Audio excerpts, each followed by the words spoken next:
E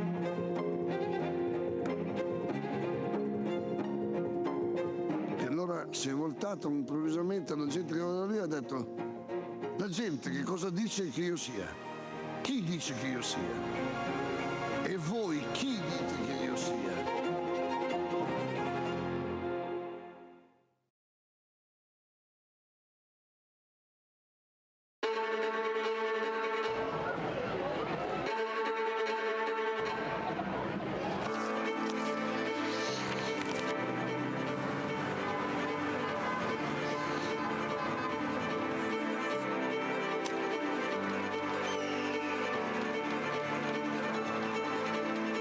Vi prego, vi imploro, con umiltà e con fiducia, permettete a Cristo di parlare all'uomo.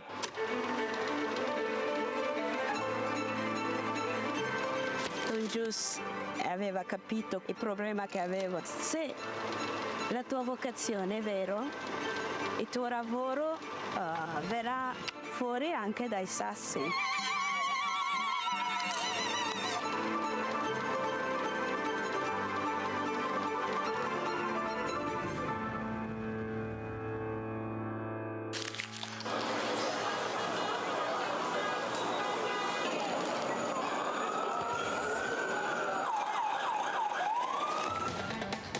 Di comunicare la fede agli altri, ma veramente insieme a loro riscoprire che cos'è la fede, che cos'è la fede per me.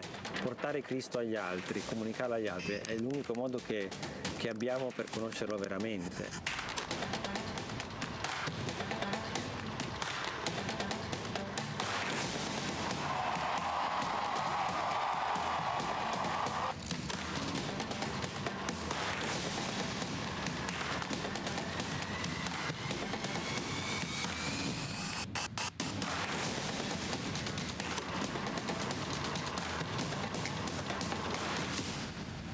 L'Iter Communionis aiuta a comunicare all'esterno la ricchezza di vita, di giudizi, di tentativi, di opere che nascono dalle persone e dalle comunità.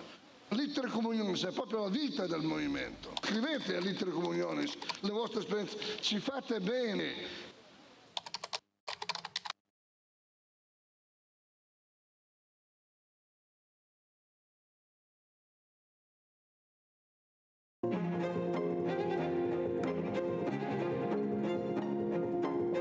E allora si è voltato improvvisamente alla gente che era lì e ha detto: la gente che cosa dice che io sia?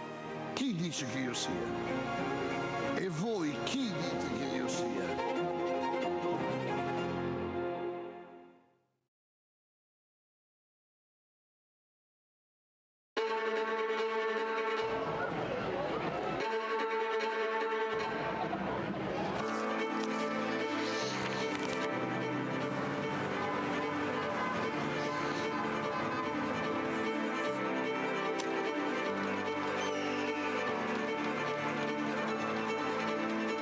Vi prego, vi imploro, con umiltà e con fiducia, permettete a Cristo di parlare all'uomo.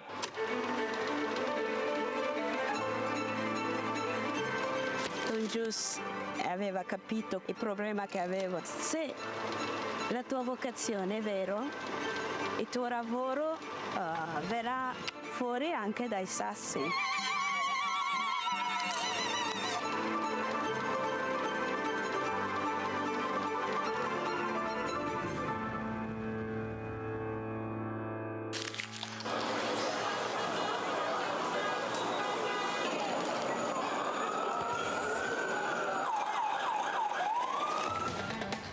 Di comunicare la fede agli altri, ma veramente insieme a loro riscoprire che cos'è la fede, che cos'è la fede per me. Portare Cristo agli altri, comunicarlo agli altri è l'unico modo che abbiamo per conoscerlo veramente.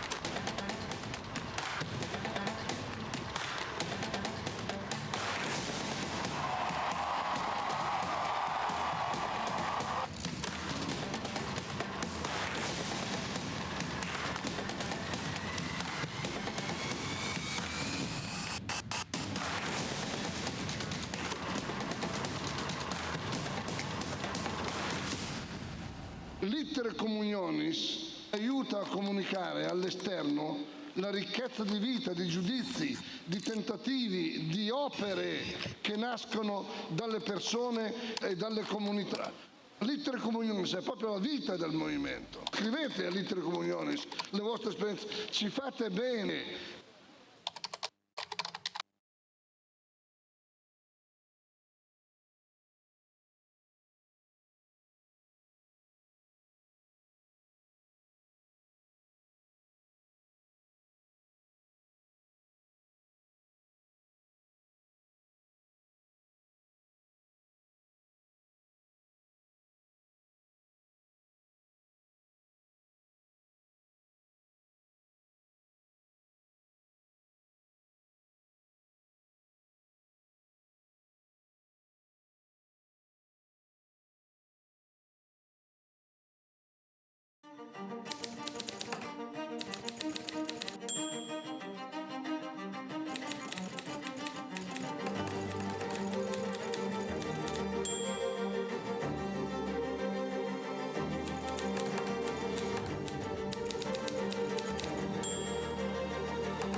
La civiltà dell'amore, fratelli e sorelle, costruite senza stancarvi mai questa civiltà.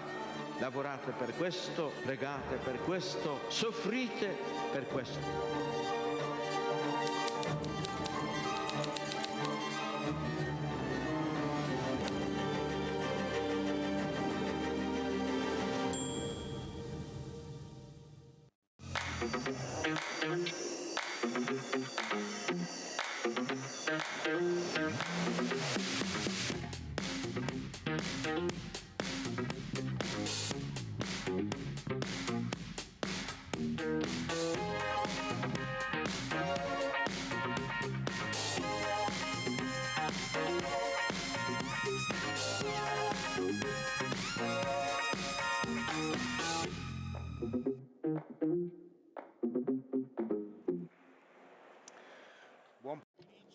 Bonjour. Bonne soirée à tous.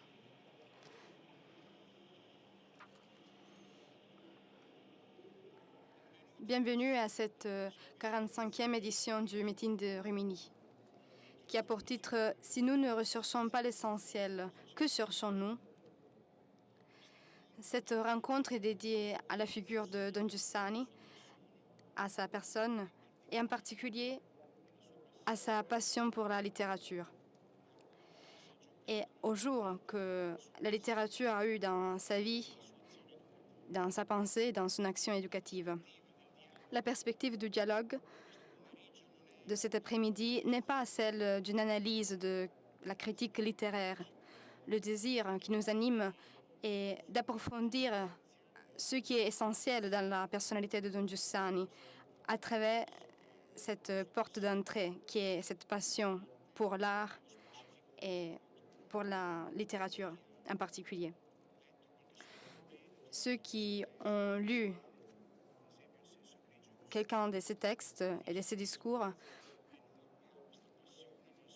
ont vu l'espace que dans sa présentation de la foi, mais aussi dans sa formation de prêtre, la littérature a eu. Et maintenant, je voudrais rappeler avec une grande gratitude la lettre que le pape François a écrite pour tous les fidèles sur l'importance de la littérature dans la formation. C'était une lettre pensée pour les prêtres, comme on le voit en la lisant. Mais après, il a décidé de la rendre accessible à tous. Il rappelle l'importance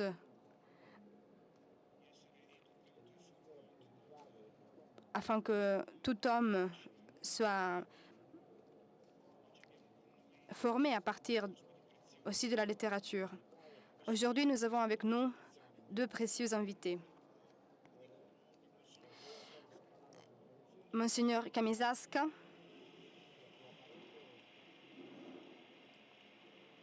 ils n'ont pas vraiment besoin d'une introduction, mais en tout cas, Kamisaska, c'est le fondateur de la fraternité sacerdotale des missionnaires de Saint-Charles Borromée et évêque émérite du diocèse de Reggio Emilia et Guastalla. Et Giancarlo Cesana,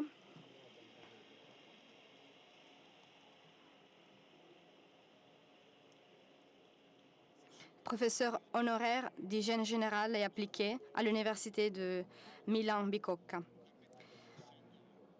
Je vais me permettre,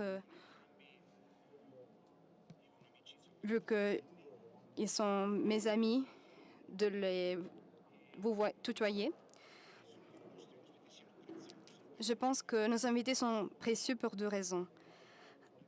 La première est que tous les deux, ils ont bénéficié d'une amitié personnelle très longue avec Don Giussani et ils ont partagé la responsabilité du mouvement. La seconde est qu'il s'agit de deux personnes qui ont réfléchi beaucoup sur la rencontre qu'ils ont faite avec Don Giussani. Je pense aux nombreux livres que Don Massimo a écrits sur l'histoire du mouvement et sur Giussani. La dernière œuvre est un livre qui a été publié il y a quelques semaines. Mais je pense aussi aux nombreux articles de Cesana et je pense aussi à l'introduction qu'il a fait au livre qui présente les présentations de Fabio Baroncini. Les présentations des œuvres que Giussani avait proposées aux étudiants et au mouvement entier. Je pense que pour cette raison, nous pouvons commencer tout de suite. Je vais poser quelques questions. Je vais partir avec Massimo. Depuis toujours, tu as cherché à approfondir la pensée de Giussani. Récemment est parue la réédition enrichie à partir de tes études sur Don Giussani. Qu'est-ce que tu as découvert par rapport au thème de cette rencontre et d'où vient la sensibilité de Giussani pour la littérature? Quelle place occupait-elle dans l'éducation qu'il a reçue? Bonjour à tous. Je voudrais commencer par un souvenir personnel.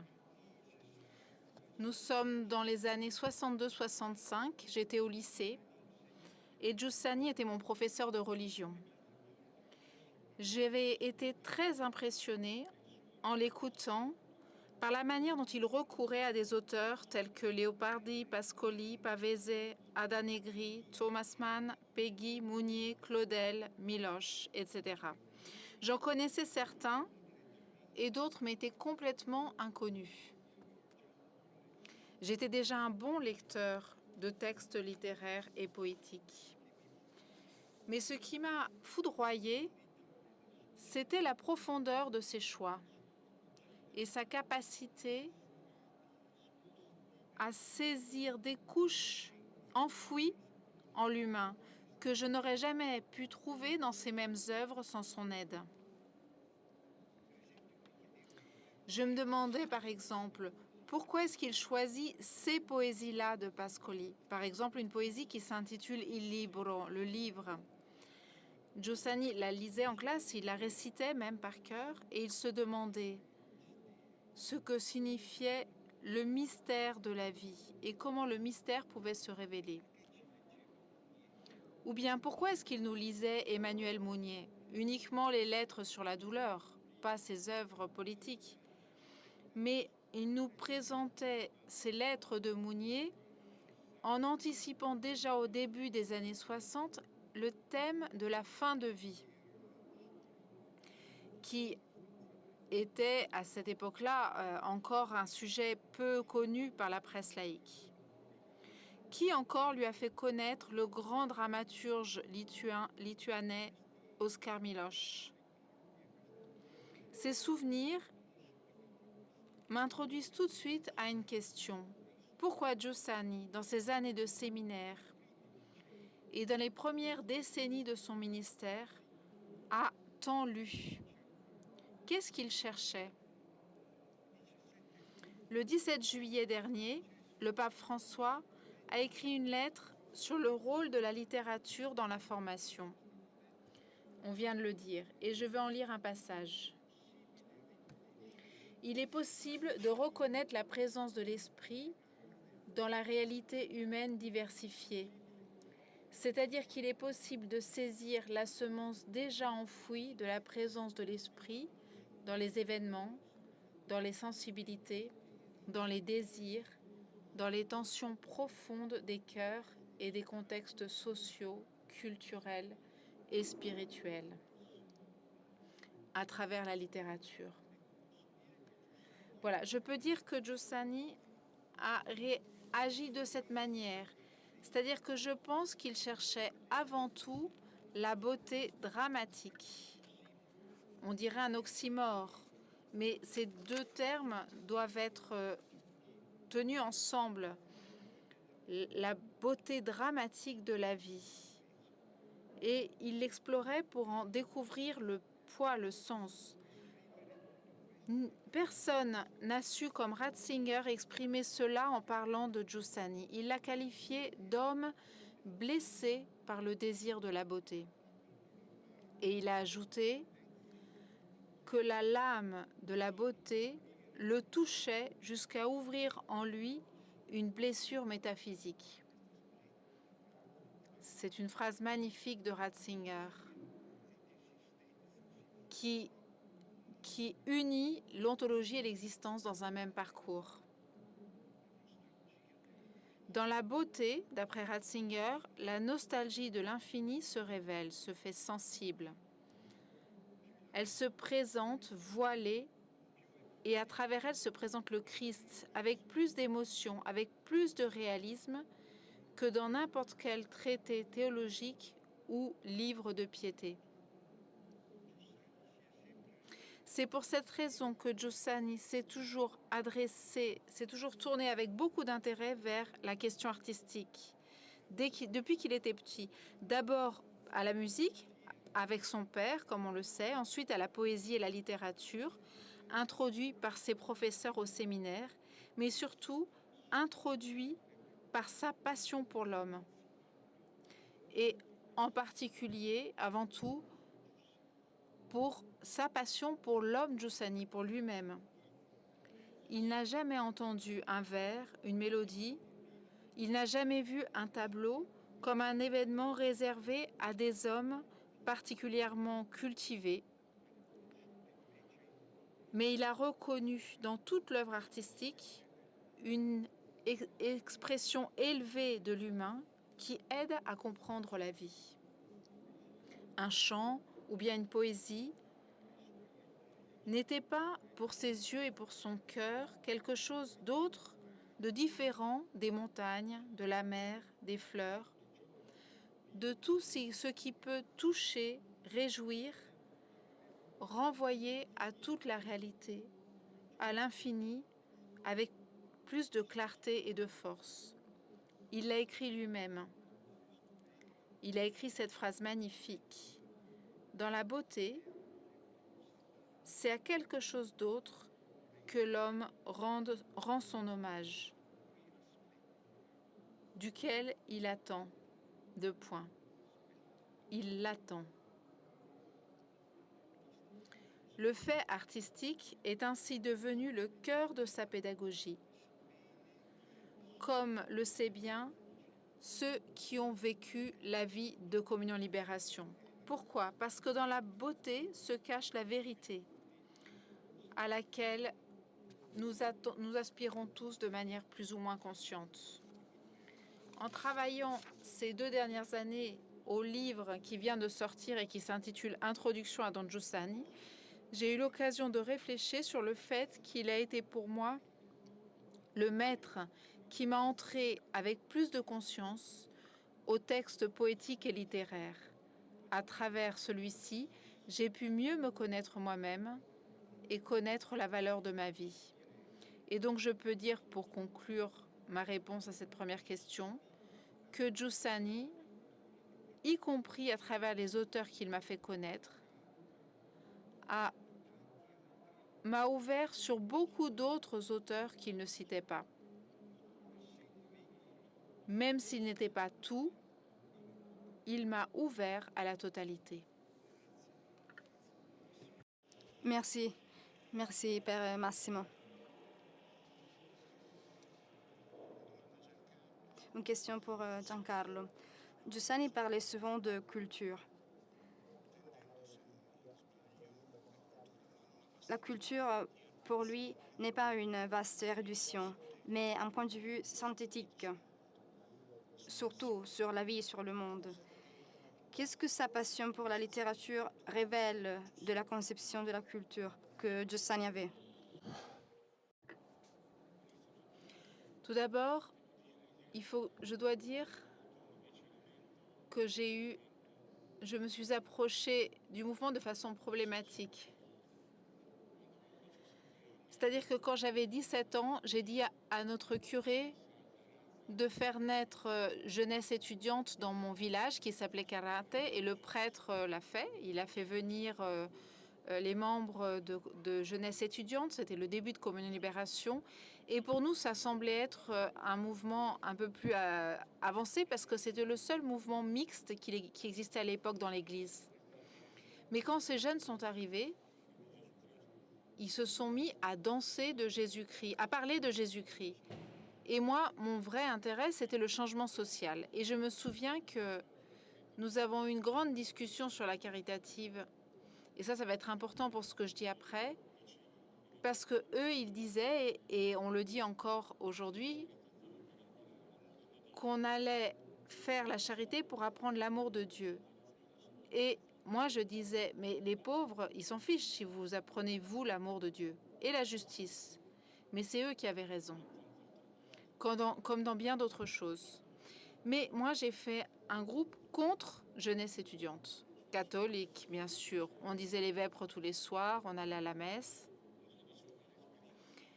Mais nous, on disait les vêpres dans l'église, et eux, ils le disaient dans la maison paroissiale, qui était à 5 mètres de la paroisse. Il y avait juste une route à traverser.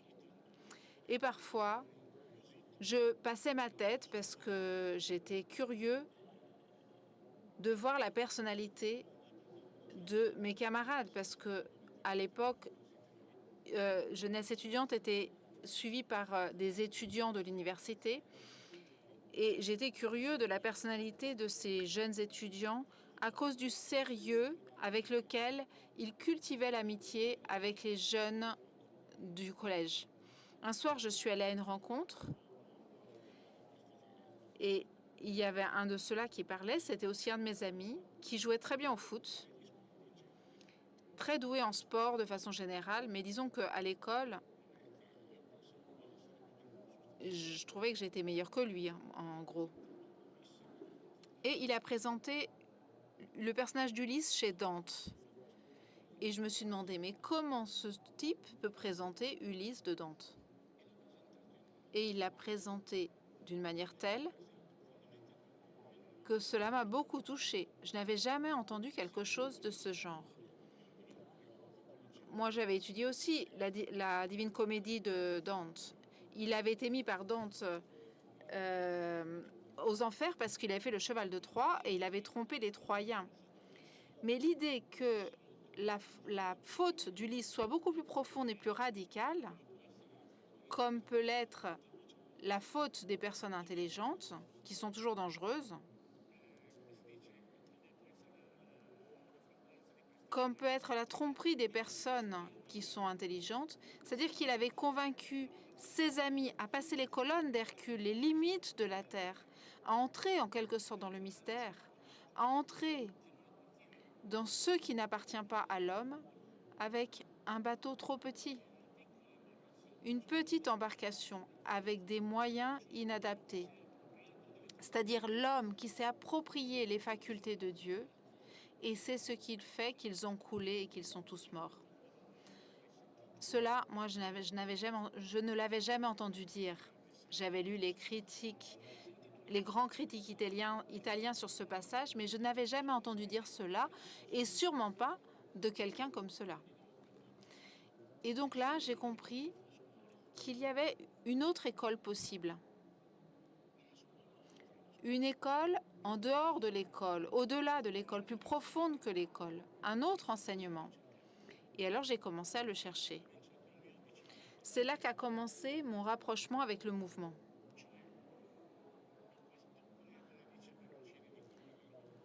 Comme le dit ce prêtre, Fabio Baroncini, dont je parlerai tout à l'heure, lui aussi a été touché par Giussani parce que Giussani proposait une manière intelligente de vivre la foi.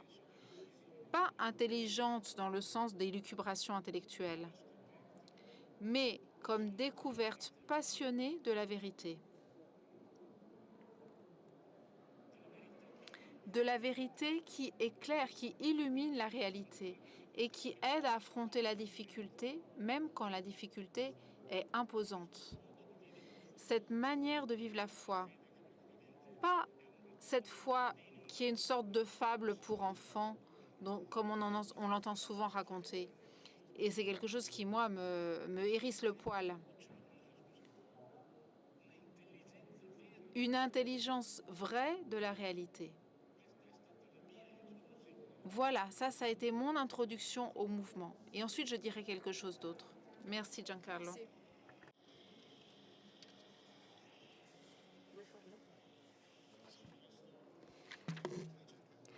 Sur cette anecdote, je voudrais raconter une chose moi aussi. Quand j'étais un membre de la jeunesse étudiante, j'avais été frappée par cette raconte sur l'Ulysse de Dante. Ma professeure avait commencé à parler de cela et j'avais dit non, je ne suis pas d'accord. Je n'étais pas capable de dire pourquoi. Donc c'était une catastrophe. J'ai tenté l'impossible. J'ai une question pour Massimo. Les pages sur Leopardi de Don Giussani sont merveilleux. Je pense en particulier à quelques pages où Don Giussani parle de Leopardi comme d'un ami. Quel genre d'expérience a été pour Giussani de rencontrer un auteur, de rencontrer une œuvre? J'ai réfléchi beaucoup sur ce sujet parce que les livres de Don Giussani sont pleins de références à poètes, à œuvres de théâtre, à biographies. Mais il ne s'agit pas seulement de citations, comme si Don Giussani voulait soutenir ses idées avec des preuves d'autres. Il s'agit de contenu qui vient à construire un récit. Les citations n'ont pas le but de démontrer que Don Giussani a raison, mais ils ont le but d'approfondir la signification, à ouvrir l'horizon. Les auteurs sont des centaines et centaines. Mais le rapport de Giussani avec les auteurs des textes poétiques et littéraires ne peut pas être décrit pour tous de la même façon. Avec quelqu'un d'eux, comme Pasolini, il a découvert une centaine de jugements sur ce qui se passait dans la société. Les deux avaient perçu la révolution anthropologique et culturelle des années 60 à l'œuvre de la bourgeoisie capitaliste. Je pourrais mentionner aussi Giovanni Testori, Eliot et d'autres. Mais avec d'autres auteurs, il a vécu ensemble. Il a vécu une expérience commune. L'exemple le plus évident est ce que Ferrari vient de mentionner, Leopardi, mais aussi Peggy. Mais Leopardi et Peggy, il les a rencontrés dans des moments différents de sa vie. Je me concentre sur le premier. Qu'est-ce que cela signifie? L'affirmation selon laquelle Leopardi a été un ami à lui. Giussani dit d'avoir rencontré Leopardi à l'âge de 12 ou 13 ans. Si nous ne l'avions pas entendu plusieurs fois de Giussani, nous ne croirons pas que ça aurait été possible.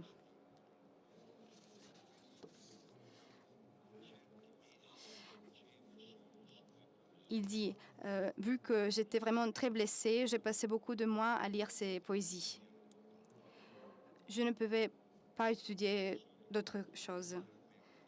Ce souvenir est un fait qui reste pour moi très impressionnant parce qu'il révèle la profondeur d'un garçon qui perçoit le mystère de l'existence très profondément.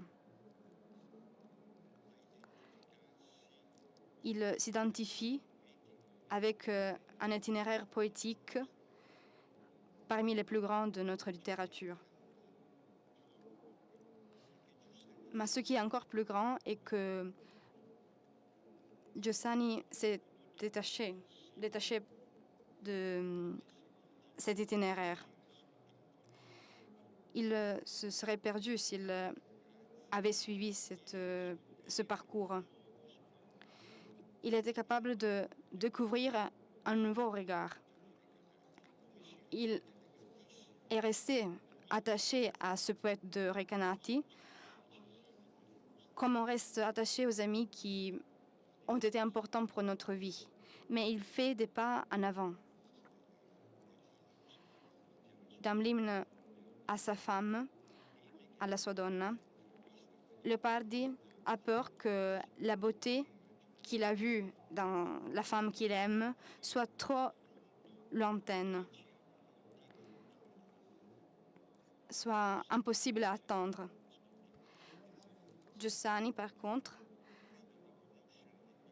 en écoutant les conférences de Don Gaetano Corti, a été capable de reconnaître dans cette femme celui que le christianisme appelle le Verbe. Il dit, quand j'ai lu cette partie la première fois, quand j'avais 15 ans, j'ai dit, qu'est-ce que c'est que le message chrétien si ce n'est pas ça? Donc, l'œuvre de Leopardi lui plaisait pas seulement parce qu'elle parlait du mystère, mais parce qu'elle parlait de l'annoncement de l'incarnation. Si sa vie a été marquée par l'attractive de l'art, de l'autre côté, sa vie a été caractérisée par une intense passion par l'homme. Merci de Massimo.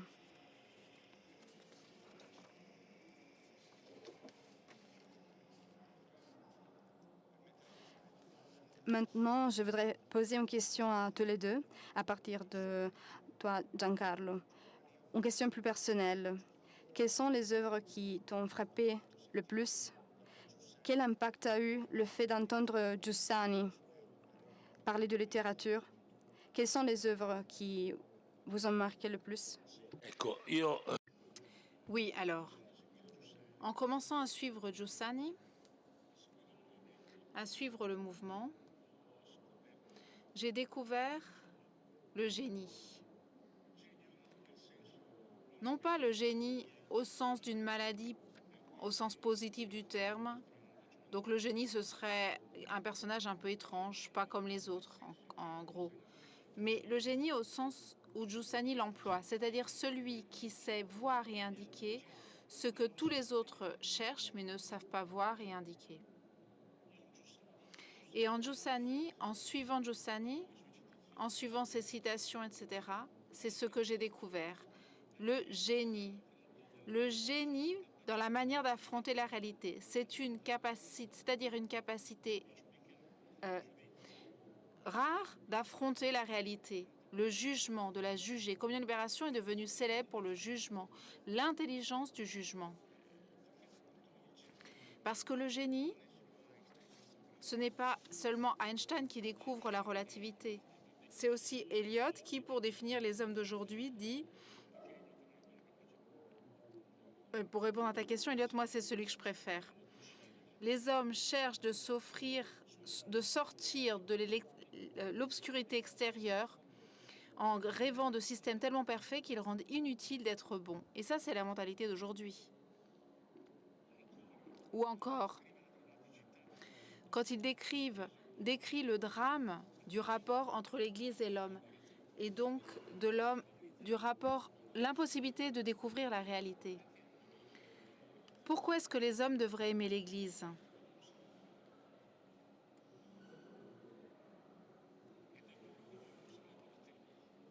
Et d'être dur là où il devrait être tendre et être tendre là où il devrait être dur. Elle leur rappelle ce dont ils ne voudraient pas entendre parler, c'est-à-dire la vie et la mort. Alors pourquoi est-ce qu'ils devraient aimer l'Église ? Et d'ailleurs, ou encore, ce que dit Miloš. Je vais citer quelques phrases pour dire ce sur quoi on construit la vie. Quand il dit qu'aimer, ça pourrait être comme mordre la pierre. Ou le livre de Martin Dahl sur les saints, où Don Giussani dit que les saints, ce sont les hommes vrais. Voilà, moi j'ai appris ce génie, j'ai reconnu ce génie. Et c'est ce qui m'a fait m'intéresser à la foi. Selon la définition qu'en a donnée Ratzinger, la foi, c'est une obéissance du cœur à la forme d'enseignement à laquelle nous avons été confiés. Une obéissance. Obéir, ça signifie suivre l'autre plus que soi-même. Je pense quelque chose, je ne suis pas d'accord avec toi, mais je te fais confiance au point de t'obéir, de te suivre. Parce que la foi, c'est cela. Lorsque Jésus dit « Vous voulez vous partir vous aussi ?» parce qu'ils ne comprennent rien, mais ils doivent rester là. Au nom de quoi ? Parce que la foi, c'est une confiance que l'on fait. Et ce génie, c'est l'aspect qui m'a le plus attiré, qui m'a convaincu et qui m'a entraîné et qui aujourd'hui encore me fait rester sur le chemin dont je suis toujours tentée de sortir. Merci Giancarlo. Merci Giancarlo.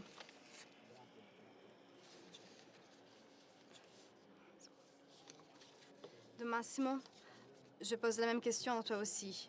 Quelles sont les œuvres qui t'ont marqué le plus et qui ont marqué ton chemin? Sì, bene, leggo i miei fogli perché non sono capace di... Je vais lire mes feuilles.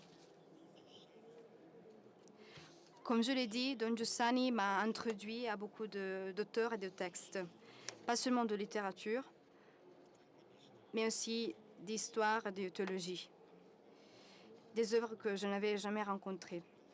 En même temps, il a ouvert mon esprit et ma curiosité à d'autres auteurs qui n'avaient pas nécessairement mentionné, simplement parce qu'il avait introduit à moi la passion pour la découverte de l'humain à travers les mots et les œuvres de certains génies, comme Giancarlo le disait, des génies dont l'histoire est riche. Le génie est celui qui trouve tout ce qui doit toujours chercher, mais que tu trouves seulement quand il te le dit. Je voudrais mentionner ici quelques exemples, à partir d'exemples d'auteurs qui m'ont toujours accompagné et qui m'ont fait connaître, et à partir des œuvres sur lesquelles je plonge souvent. Paul Claudel. Paul Claudel est un auteur qui accompagnait toujours ma vie. Surtout ses œuvres théâtrales fondamentaux. Claudel a produit beaucoup d'œuvres. L'annonce faite à Marie, que nous connaissons très bien, Partage de midi et le ciel de certains. La prose de Claudel est difficile parce que c'est baroque, riche en symboles, en images, riche en sons, en couleurs.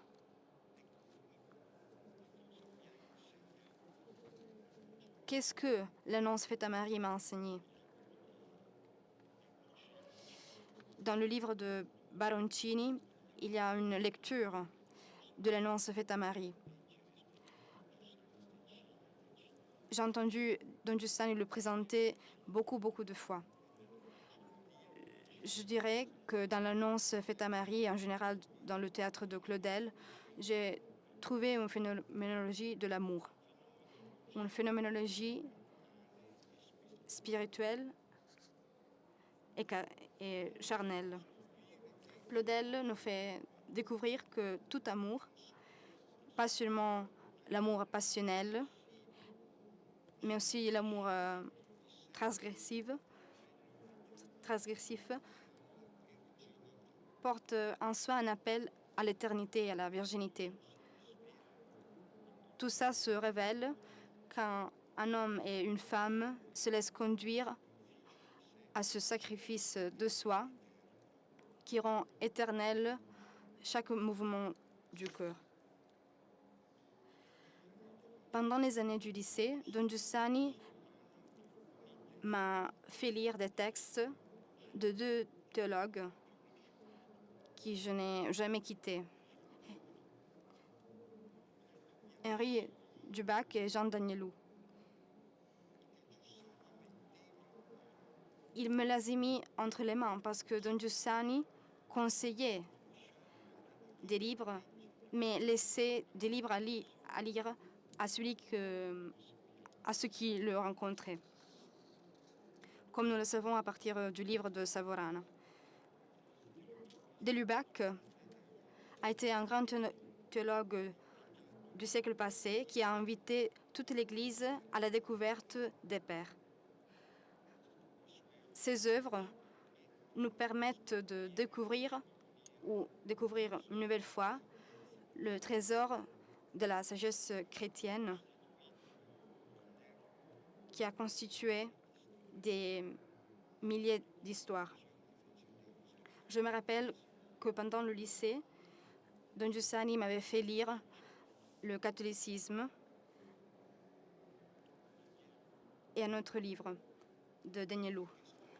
Danielou avait étudié beaucoup les origines chrétiennes et avait été un catéchiste.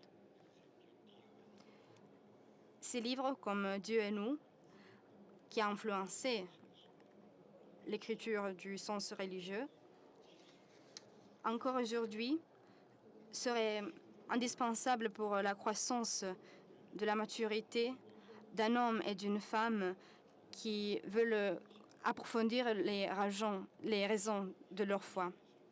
Malheureusement, c'est très difficile de retrouver ces livres. Et donc, c'est presque impossible de les lire. Un jour, pendant un cours au lycée Bercher de Milan, Giussani a dit « Les plus grands auteurs que l'Italie a eus sont chrétiens, Dan et Manzoni. Ils ont puisé dans leur foi, leur grandeur. Je peux dire que la Divina Commedia et les Fiancés ont été une compagnie très importante pour toute ma vie.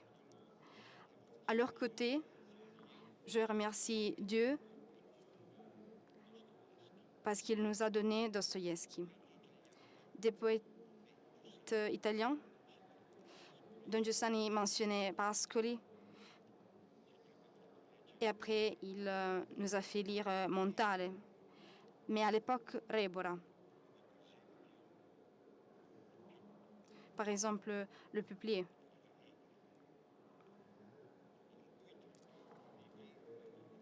Où il trouvait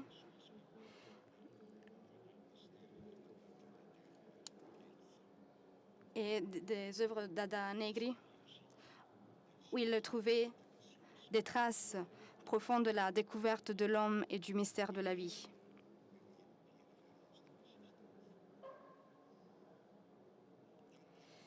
Beaucoup d'autres auteurs ont accompagné ma vie, des auteurs qui n'ont pas nécessairement été mentionnés par Giussani. Par exemple, Ungaretti n'a jamais été mentionné par Giussani, mais il a été vraiment très important pour ma vie. Donc Giussani a ouvert ma vie. Merci.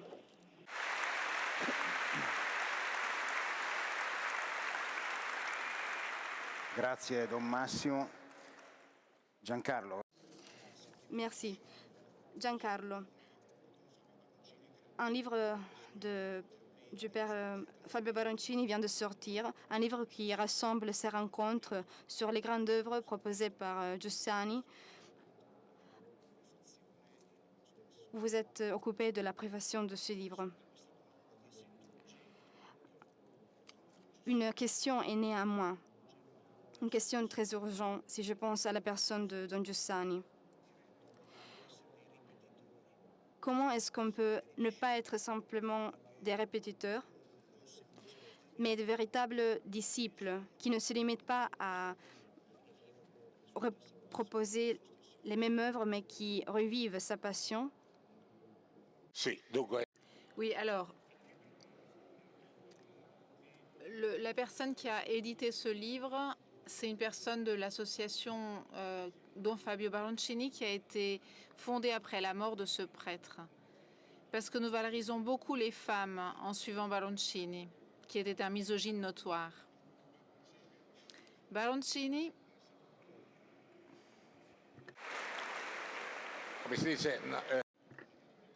alors peut-être beaucoup d'entre nous ne le connaissent pas, mais ce prêtre, Baroncini, c'était le premier prêtre du mouvement, le premier.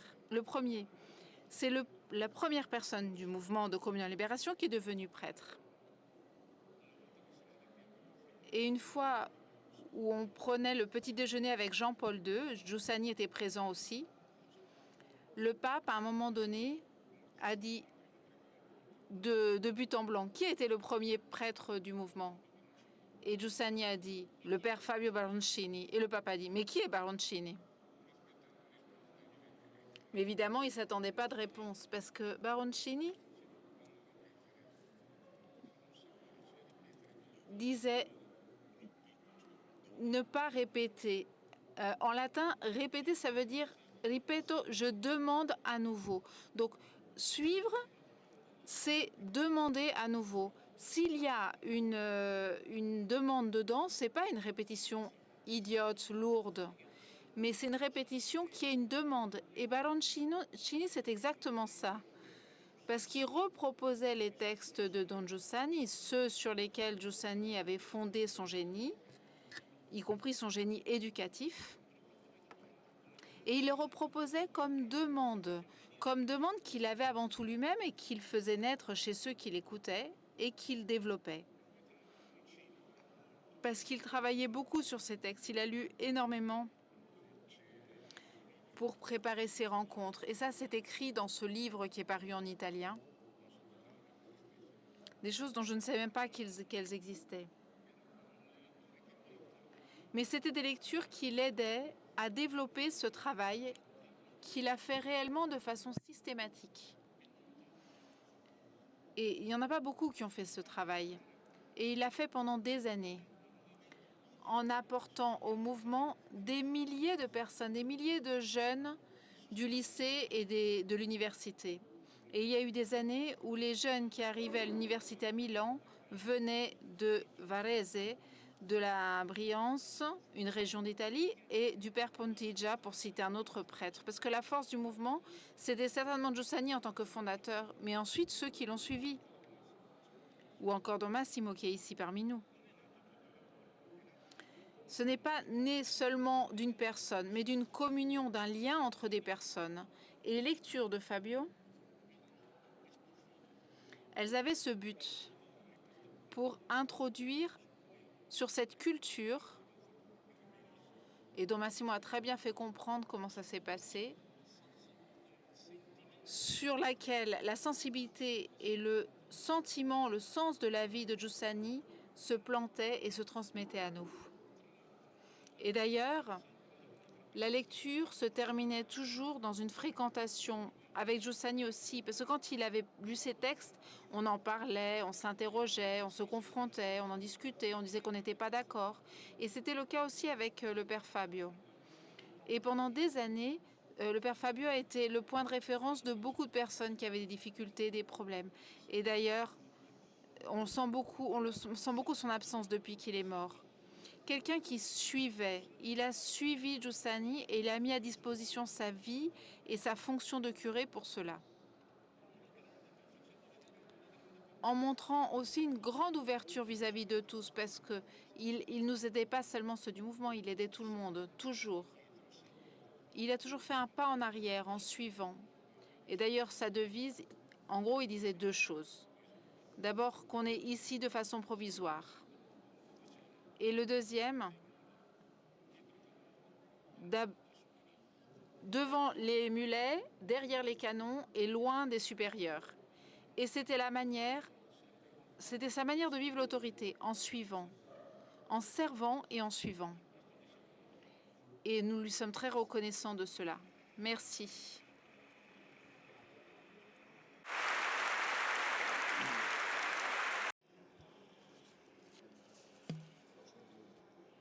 Je vous pose une dernière question. Je me permets de vous poser encore une question pour conclure. La première, de Massimo. Peut-être à cause de mon âge,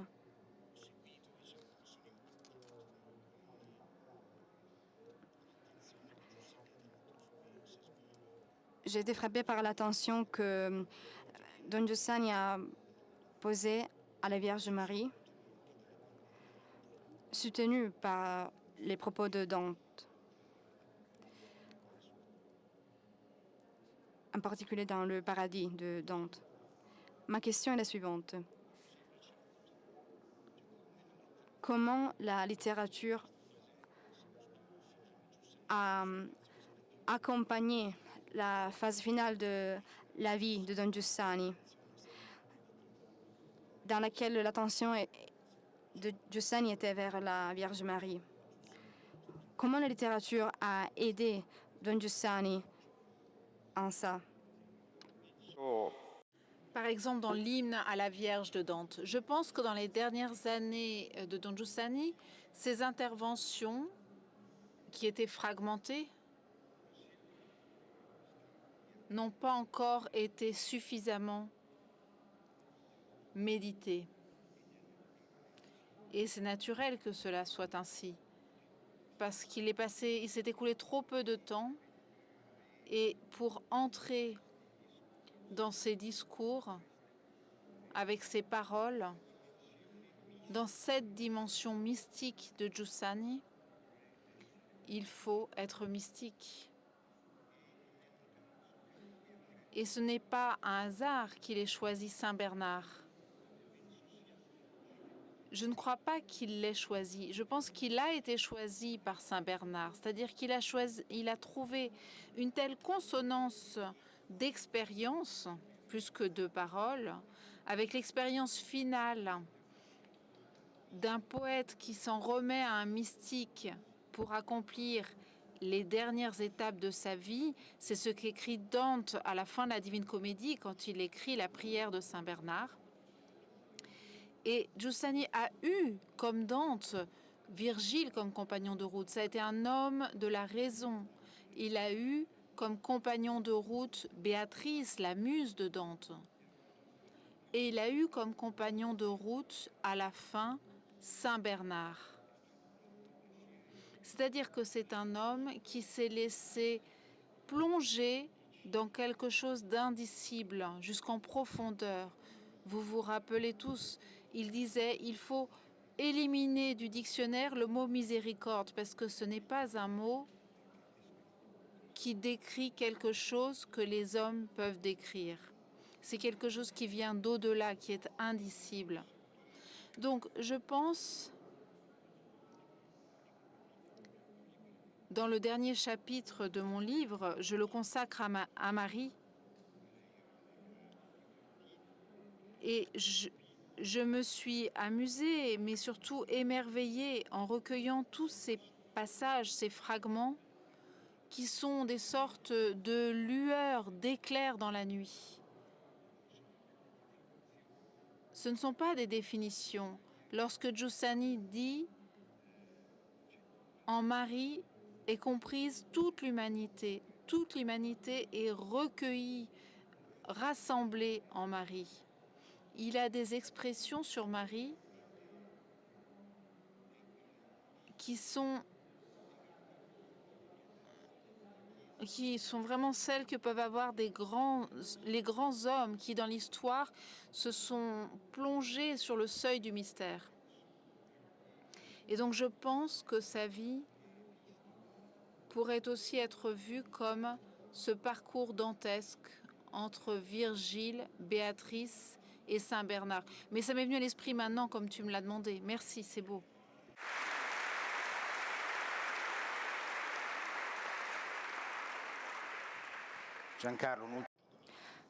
Giancarlo, une dernière question pour toi aussi.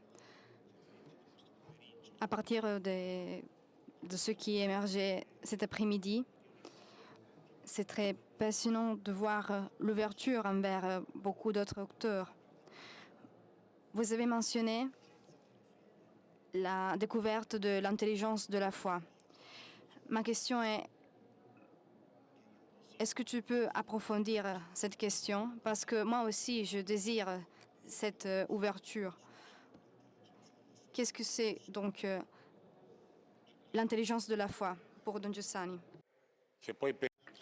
L'intelligence de la foi, et je pense que c'est la raison de ces lectures et de la proposition de ces auteurs qui sont vraiment émouvants.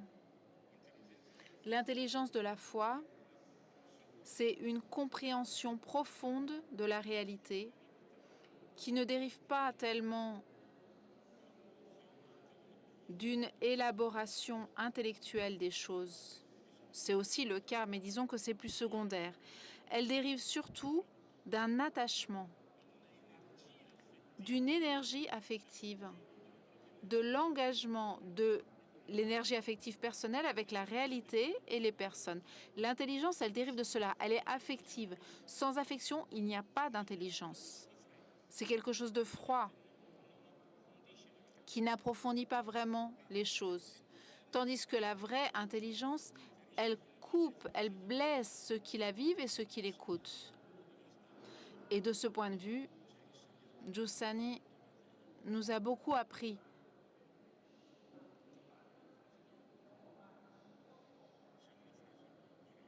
Bon, c'est une phrase un peu banale, mais je disais toujours qu'en entendant Giussani, on comprend que le christianisme n'est pas un sport pour demoiselles. C'est bien autre chose. C'est quelque chose de profondément sérieux qui implique une relation avec la réalité. Et il faut retrouver cette énergie affective, faire renaître cette énergie affective. Comme il l'a dit en 84, quand il regardait les jeunes étudiants et qu'il disait « Vous êtes grands, vous êtes forts, vous êtes beaux, vous êtes plus beaux que nous l'étions ». Mais il venait d'y avoir l'événement de Tchernobyl et il disait « C'est comme si vous aviez été touchés par des radiations. Vous avez été vidés de votre énergie affective. » Alors, comment est-ce qu'on peut faire renaître l'énergie affective? Avec des sermons? Avec des prêches moraux? Non. On le fait à travers une rencontre. Quelque chose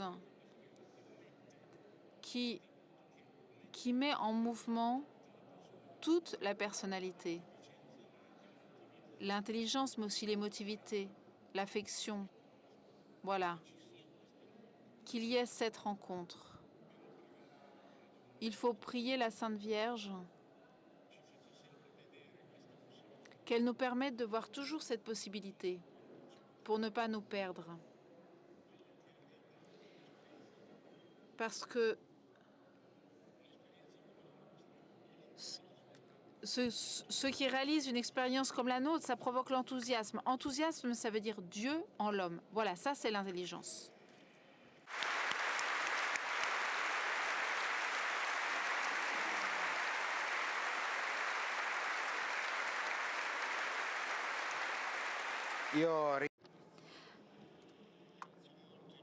Je remercie beaucoup nos invités pour la beauté de cette rencontre, pour la richesse de ces réponses et pour la possibilité pour moi de voir renaître le désir de connaître, de rencontrer ces auteurs, de relire les mots de Don Giussani, de pouvoir ouvrir les horizons du cœur et de l'esprit à cette vastité de passion et d'intelligence. Pour conclure, je me permets de lire un morceau d'une lettre du pape François, qui est une sorte de synthèse de ce que nous avons entendu. Une lettre sur le rôle de la littérature. Une lettre qui nous dit pourquoi la littérature est aussi importante. La tâche de nous tous, la tâche missionnaire, est que tout le monde puisse rencontrer Dieu en tant que fait historique. On ne peut pas perdre de vue la chair de Jésus-Christ. Cette chair fait de passion. Cette chair de courage, d'intrépidité, donc d'amour. Et à ce niveau, qu'une fréquentation assidue de la littérature peut rendre les futurs prêtres, mais tous les autres, encore plus sensibles à la pleine humanité du Seigneur Jésus, dans lequel se répand pleinement sa divinité. Je pense que la beauté, cette passion de Giussani nous touche parce que c'est une possibilité de rencontrer le Jésus-Christ. Avant de remercier encore nos invités, une annonce. Dans ce période historique particulière où on se demande comment construire le dialogue et la paix, nous avons été provoqués par les mots de Pizzaballa dans le discours d'il y a quelques jours. Le meeting va donner une partie des contributions arrivées pour la situation intéressante. C'est donc une invitation à donner avec générosité. Je remercie encore les invités d'aujourd'hui et bon meeting à tout le monde.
Civiltà dell'amore, fratelli e sorelle, costruite senza stancarvi mai questa civiltà. Lavorate per questo, pregate per questo, soffrite per questo.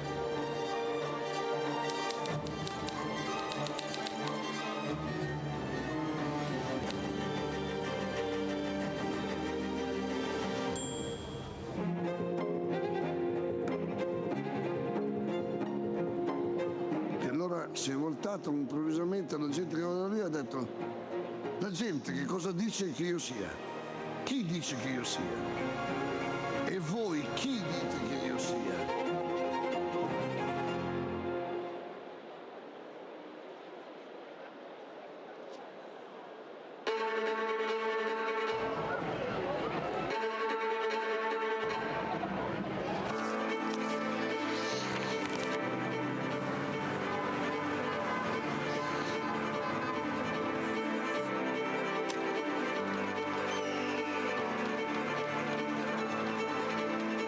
Vi prego, vi imploro, con umiltà e con fiducia, permettete a Cristo di parlare all'uomo.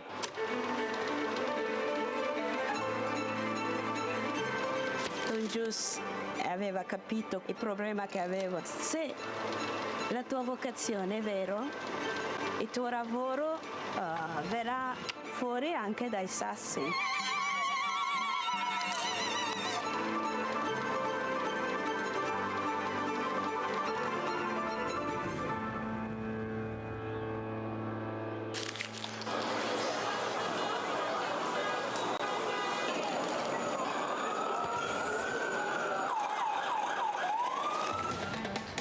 Di comunicare la fede agli altri, ma veramente insieme a loro riscoprire che cos'è la fede, che cos'è la fede per me.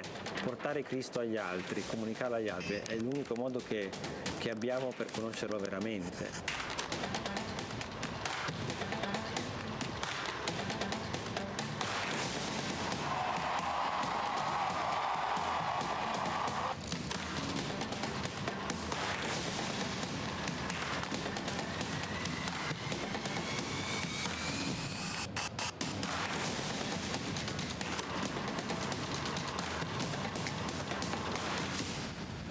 L'iter communionis aiuta a comunicare all'esterno la ricchezza di vita, di giudizi, di tentativi, di opere che nascono dalle persone e dalle comunità.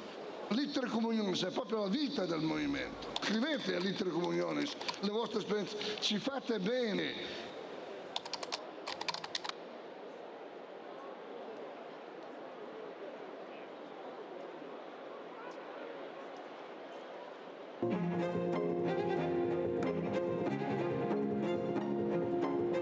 E allora si è voltato improvvisamente alla gente che era lì e ha detto: la gente che cosa dice che io sia? Chi dice che io sia? E voi chi dite che io sia?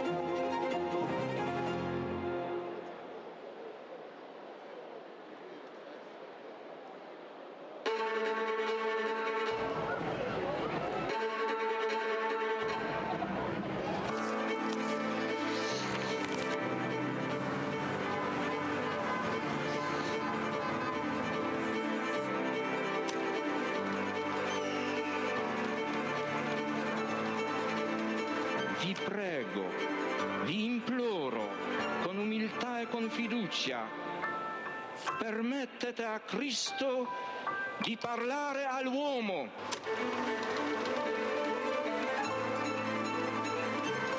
Don Gius aveva capito il problema che avevo. Se la tua vocazione è vero, il tuo lavoro verrà fuori anche dai sassi.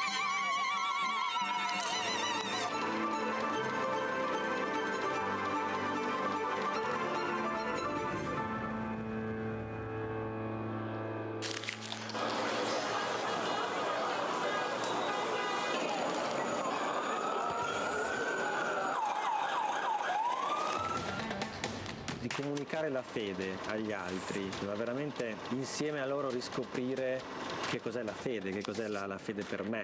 Portare Cristo agli altri, comunicarlo agli altri è l'unico modo che abbiamo per conoscerlo veramente.